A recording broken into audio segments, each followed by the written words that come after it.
What up? ESPN Kid 28 / Yankee Gal 42 back at you. Indoor baseball tutorial number 2. First one was on pitching. Hope that you guys enjoyed that and hope it helps.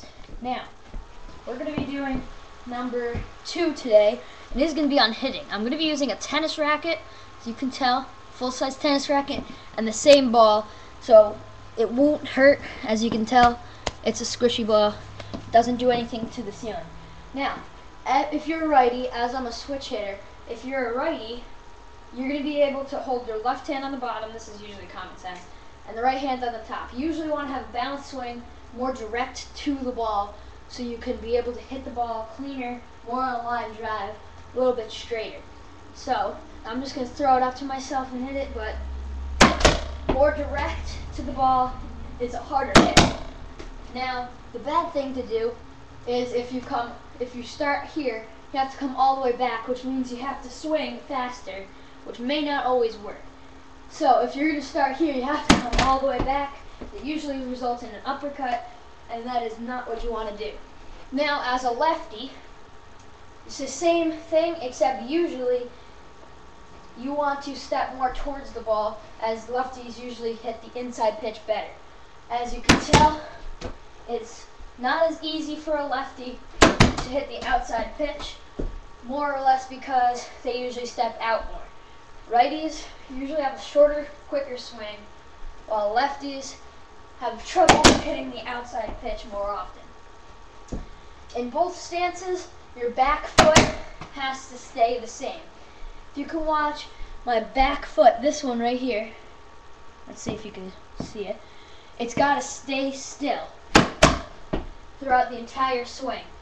And if in this case it's this one, if it doesn't, and your back foot comes loose, you have less control of the ball, less control of your swing, and you won't be able to hit a harder hit.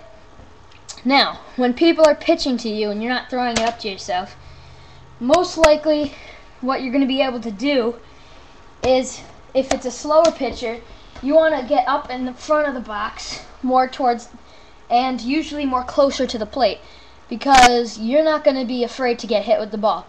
If he's a faster pitcher, you want to be in the middle of the box, but more back. So, I'm a natural righty. I've learned to bat lefty, but I know both the ways, and pitching tutorials, I know how to pitch. Considering I'm a pitcher, it is much easier as a pitcher to pitch, or a righty pitcher anyway, to pitch to a lefty. So usually that matchup doesn't work. Now, if you're a switch hitter, if you're facing a righty, you usually want to bet lefty. If you're facing a lefty, you usually want to bet righty. You usually want to bet the opposite. Now, most people, if you're a switch hitter and you're facing a knuckleballer, you usually bat your natural way instead of the learned way. Not sure why, but that's just what most people do. So that is tutorial number 2. Hope you guys enjoyed it. Hope you guys can learn from it. Again, back foot's got to be steady. Take a direct swing to the ball. Don't have to come all the way back. Start back, start cocked, come straight to the ball and hit it. Alright guys, peace.